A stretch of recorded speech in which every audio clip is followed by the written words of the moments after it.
Hey there, I'm Amie Devero, and I am here with Nichelle Granderson. I am really excited to have this conversation because Nichelle has so many certifications and so much expertise in a particular approach to both doing and executing strategy that is very close to my own heart. So I'm very excited about this conversation. Welcome, Nichelle. I'm really glad you're here.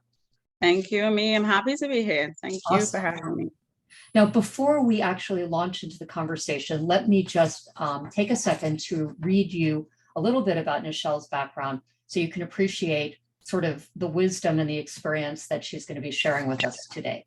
And I'm just going to actually read this off a piece of paper. So actually, no, I'm going to read this off the screen. I forgot I have it there. Okay, starting off great, right? So Nichelle Granderson is the founder and chief. Nichelle, no noise, please. I'm sorry? Go ahead, Amie. Okay. Nichelle Granderson is the founder and chief strategy officer of Strategy Plus Consulting. Strategy Plus is the only authorized Caribbean partner of the Balanced Scorecard Institute at the Strategy Management Group in Washington, D.C. Nichelle is certified by the Balanced Scorecard Institute and the George Washington University College of Professional Studies as a Balanced Scorecard professional, in addition to being certified in key performance indicators, objectives, and key results. While Nichelle currently leads Strategy Plus and all of its client engagements for companies across the region, she has spent close to 20 years in private and public sector entities such as Caricom and the Digicel Group, leading strategic planning exercises, and as a member of executive teams, crafting and executing strategy and utilizing the Balanced Scorecard approach. So, pretty impressive, pretty great. So now that you're out there running a consulting group, I know things are a little bit different. So, because I've made that whole transition myself, I know it's kind of a big change. So let's see if we can, I'm sorry? I said, yep, it's crazy. It is crazy. But and crazy good. Well, crazy good, also crazy challenges. It's both. So let's talk a little bit about what it is that makes it so challenging for organizations to sort of do their own strategy without outside help. Because as you've pointed out in some of the things you've shared with me, strategy is a multifaceted kind of activity. So tell me a little bit about how you view that and how you view the role of an outside consultant in facilitating all of that. Yeah, it's true. Very, very multifaceted.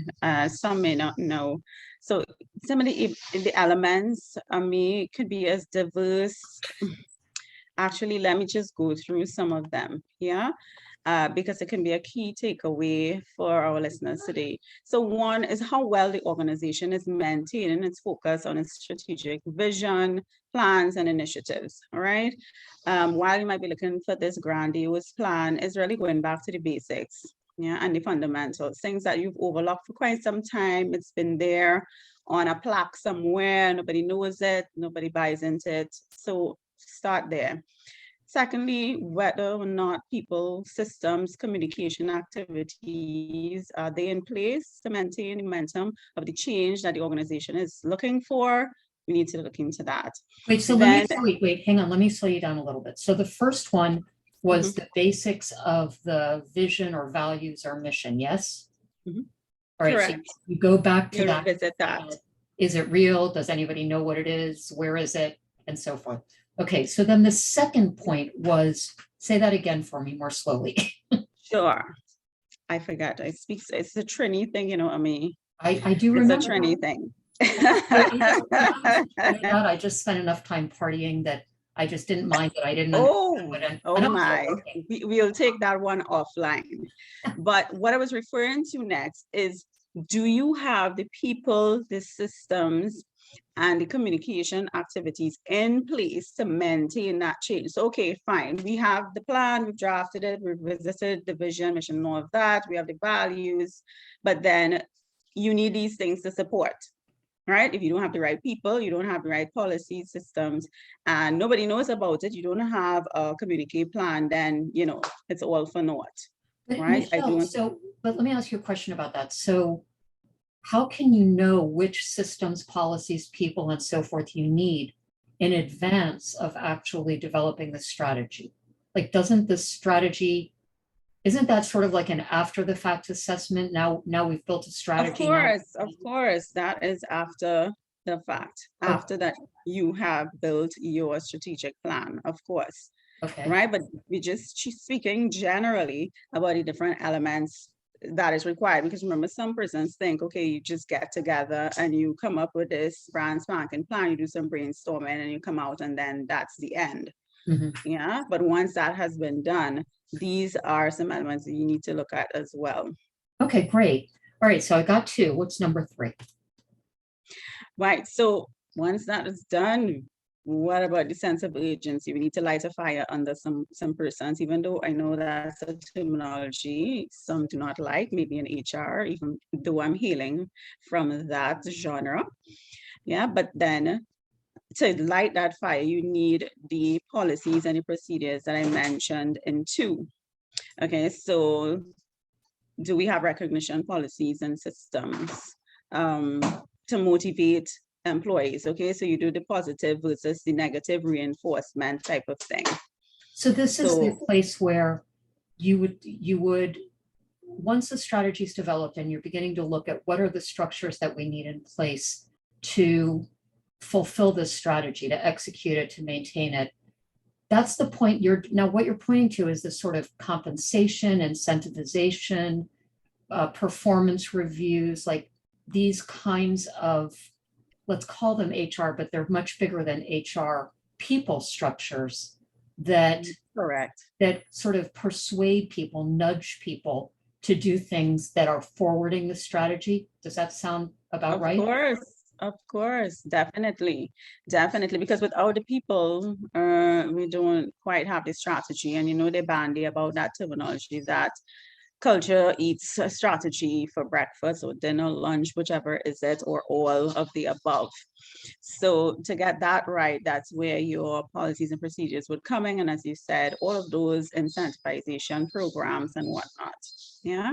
So your positive, I like to say, versus your negative reinforcement. So obviously any policies for those who are not doing the things that you'd like them to do, the right things, the ones that support your strategy, and most importantly, that would be in the performance arena. Okay, so how do we deal with that?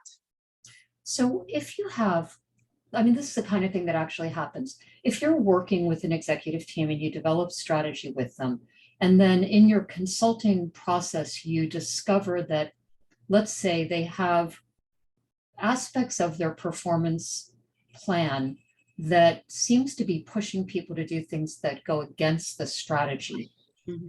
How do you, first of all, how do you recognize that? And second of all, how do you talk to this executive team client? Because a lot of our listeners will be people who are in organizations who may have recognized things like that. They may have seen in their own company where they work because they're in HR or they're in operations, and they notice that we have this policy that is incentivizing our people to do something that is patently slowing down the growth of the company. How do you sort of formulate those conversations to point that out and sort of co-opt or get the executive team to change what needs to be changed? Right. So that's a great place to start, Amie. I like that you mentioned the leadership team because that's where it starts. But I would say also to include your managers, who are the ones that would be assisting in executing as well, and get their take on it.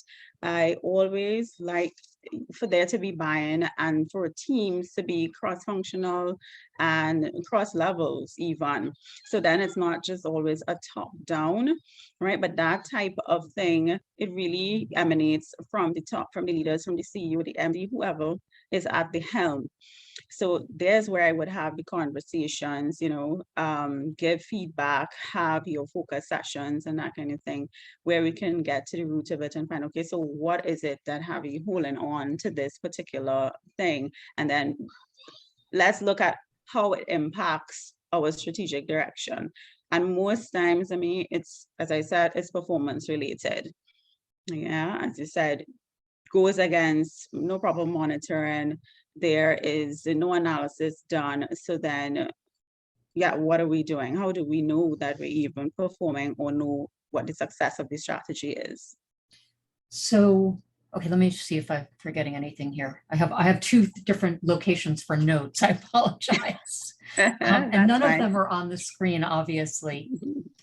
So when you work with a new client and you begin to review all of these particles that are going to be necessary, obviously on the front end to build the strategic plan, but then perhaps the larger amount of energy that's going to go on the back end to fulfill and maintain the plan. What are some of the ways that you ask them to prepare for that? I mean, do you have sort of heuristics that you use for how much budget, how much time, how many people? Do you think that somebody needs to be in charge of the strategy, or is that a team effort? How do you think about all of that? Of course. So at the beginning, one is really creating that sponsorship and that engaged leadership that we started chatting about. At the resources that you have, obviously, as I said, finances would be one. Nichelle, let me stop you and ask you to repeat that because the Wi-Fi went funny and you got all distorted. Oh my, seriously? Okay. So no, one I would say is creating the sponsorship and engaged leadership, right? That is important, getting the leaders engaged at the outset. Those would be the ones, as I said, we want some members, some experts on the subject matter as well, because what we found is when you have leaders at the higher level, I mean, yes, they may craft, but they are not the ones executing, right? They are not the ones that are going to be implementing. So getting your buy-in from the various stakeholders is key. Your board, of course, members of the board, and then, as I said, experts in the subject matter, which actually might be some staff members and not necessarily somebody who's an executive. Things like, doing your readiness assessment, which I know you would be aware of, setting up like team charters, identifying roles and responsibilities, and getting some type of charter to secure that mandate from the senior leadership, right? And to get that representation that we were talking about, that cross-functional one. Yeah. And do you include that amount of the sort of different number of both functions and levels of the organization within whatever the sort of offsite or retreat or strategic planning event is? Like, how many people do you have there, and what categories of people? Well, I like to think of it as teams. So yes, you may have the leadership team throughout, but then as you start to get through your strategic planning, you would have different teams. So there would be a strat team, but then there's a comms team, a communications team. There may be a cascading team, because then you have to cascade from your corporate strategy down to your department and then your individuals, right? And you may have themes where they come up with themes for that strategy. And then most importantly, where are your objective owners going to, where are you going to identify those, who are the objective ownership teams, right? And then lastly, your balanced scorecard. Sorry, I'm speaking balanced scorecard, but this is a strategy interview. So whichever Well, the balanced scorecard at the end it's going to be pretty critical, right? I mean, we can talk about the balanced scorecard, because the balanced scorecard, in fact, before I even say anything about it, let's not assume everybody knows what it is. So why don't you give us the kind of 30 seconds on what the balanced scorecard is and how it relates to the strategy? Right. So before that, it was just closing off on the last point, that you would need your champions. Even if it's not balanced scorecard, you need your champions to champion it throughout the organization, right? And that's, can be at any level, more or less, to get that buy-in. So I'm happy you raised the balanced scorecard. It has been around for how many years? I mean, started with Kaplan and Norton, as you are aware. 35 years. Yep, exactly. And they started that framework. But essentially, if I had to just simplify, it's basically an integrated strategic planning and performance management system, right? And the things that it does for you is communicate with clarity the organization's vision, mission, strategy to employees, all employees, and all other stakeholders as well. Everyone should be able to look at that map that we have in the end, and be able to understand and be able to read it, and also know how, what's their part to play, what's their role, right? So it helps align your day-to-day work to that same vision and that same strategy, and it provides a framework to prioritize the programs and the initiatives that persons are so familiar with, and they're more comfortable with that laundry list of action plans. Yeah. So it's just as the name says, this balance set of performance measures and initiatives that you want to work with, right? And then you have your change management principles in there.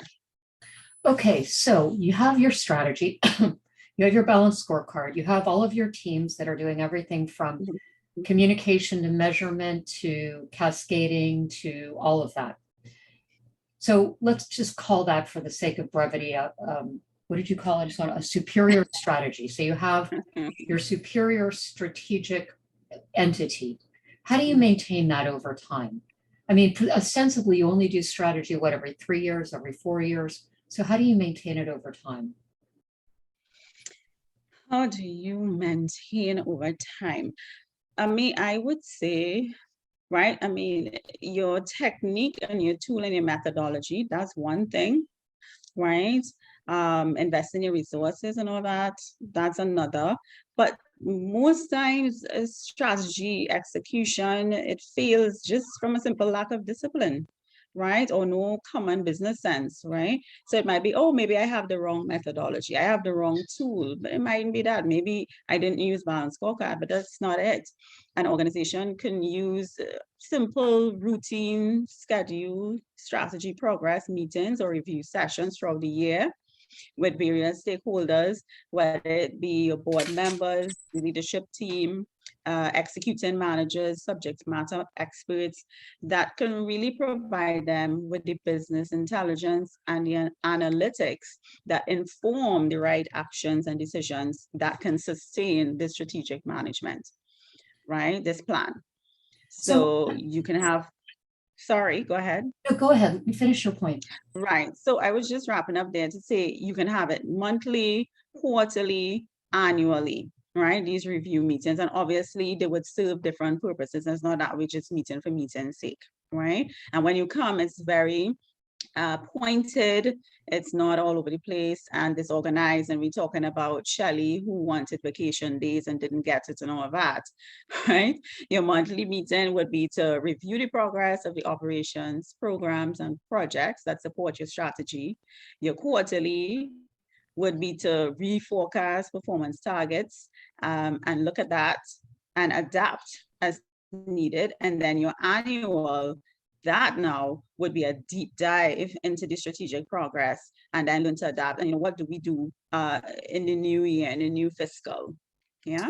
Do you have any, we've been talking very much like at the 30, 40,000 foot level. So I think the hardest thing for people within organizations, not consultants, but people actually in middle management or in organizations, when they think about these concepts, is what would that look like in my organization? Like what would my day or my job or my function or my department look like? How would it be different if we had done this kind of meticulous, well-managed ongoing work? Do you have examples of companies or a company you worked with where this was done either particularly well or particularly badly that could help to illuminate what this is like on the ground? Right.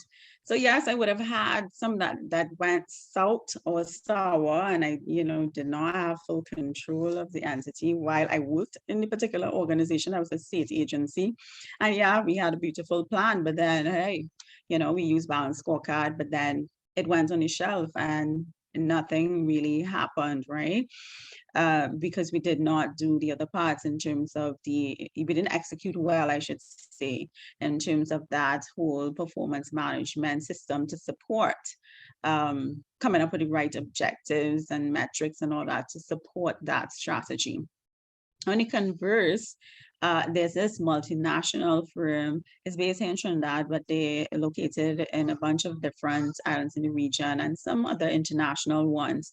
And actually, pre-pandemic, they did see a dip And like everybody else, they were affected, or most of their sectors, particularly the beverage sector.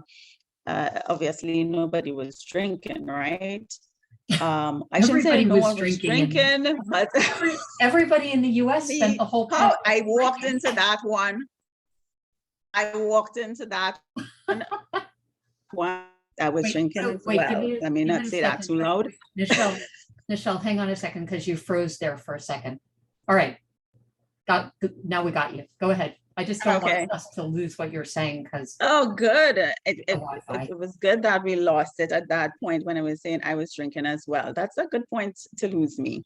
Well, But because the restaurants were closed, the hotels and everything, tourism, all of that took a dip. So yes, persons still would purchase, they would still do at home, but it took a major hit, right? But coming out of the pandemic, they were able, for most of their segments, profit before tax went up by 30%. Their assets grew by 11%, and the sectors that were grossly affected, they also were able to see the increases. They were able to digitize their banking sector operations and enhance customer service. And they were able to have several acquisitions along the way. What did they do differently? What do you think were the keys to their execution? I mean, I realize they executed, but what in their structure, or in their workforce, or in their daily activities did they put in place, like habits or behaviors or regularly occurring things that allowed them to execute so successfully, even in the face of those kinds of macroeconomic problems? So that's the thing. Previously, well, in past years, I should say, they tried to use the Balanced Scorecard, but they did not use it properly or effectively, I should say. And while persons might say, oh, it's old, it's archaic, it doesn't work, it's too complex. Did you do it the right way? Did you follow the 9 steps, right? That whole framework. And what did you put in, right? Because rubbish in, rubbish out, basically, to be harsh about it. But they revisited it. They had the entire executive team, like all 60 of them, sensitized and trained in the scorecard. They implemented a whole strategy office, right? So that means you're serious, all right, about your organization. And because of the size of it, it was necessary. They have so many sectors, so many staff across the region. So those are your first steps. And once they had that plan, man, everyone sang from the same hymn sheet. And that was the intent of the the transformation officer and the strategy officer at the time, that they wanted everyone on board, and then they would have identified their champions, right? That's great. So just for some takeaway, Amie, if you permit. Of course. For our audience, really and truly, there are 4 primary management practices that would work. So yes, 1, your strategy, 2, your execution, 3, culture, and then 4, structure, as you alluded to before. And then you would have you would choose 2 to 4 secondary, I would call them HR practices, but they're really tied to the success of your strategy. And those are 1, talent, 2, your leadership, 3, innovation, and then 4, your mergers and your partnerships. Right. So that type of formula, even if you had a 4 and 2 of the secondary kind of formula where you mix it up, hey, if you're really good, you can have all, then it'll be able to determine how well and consistently you execute and maintain that strategy, right? You have to stick with it. So there's no recipe per se to follow, but maintaining that regular dialogue organized around those topics would help the organization to continue to strive for that excellence. That's terrific. I really appreciate this conversation. Right before we close, I want to make sure, first of all, you gave a lot of information. Hopefully people will have an occasion to watch this a couple times and be able to take all the notes that I took. But before we close out, how would you like people to get in touch with you if they want to learn more or talk to you more? Maybe they'll be able to find you at the conference in the conference hall, but assuming they don't make it there and don't connect with you there, what's the best way for people to reach you? Sure. Probably my mobile, which is 1868. If you're not in Trinidad, 310-3031. There's our website, which is www.strategyplusconsulting. Nichelle, you didn't give the whole phone number. I didn't. I did. Maybe use my Wi-Fi skipped. 868. 868-310-3031. A lot of threes. A lot of threes. Okay. And then the website, the URL is? Right. www.strategyplusconsulting.org. strategyplusconsulting.org. All right. Thank you so much, Nichelle Granderson. Really appreciate the conversation, and hopefully we'll have everybody be able to catch up with you later in the conference hall. And oh, for sure. Great. Thank you so much for all the great information, and we will talk again soon. You're most welcome. It's happy to be here.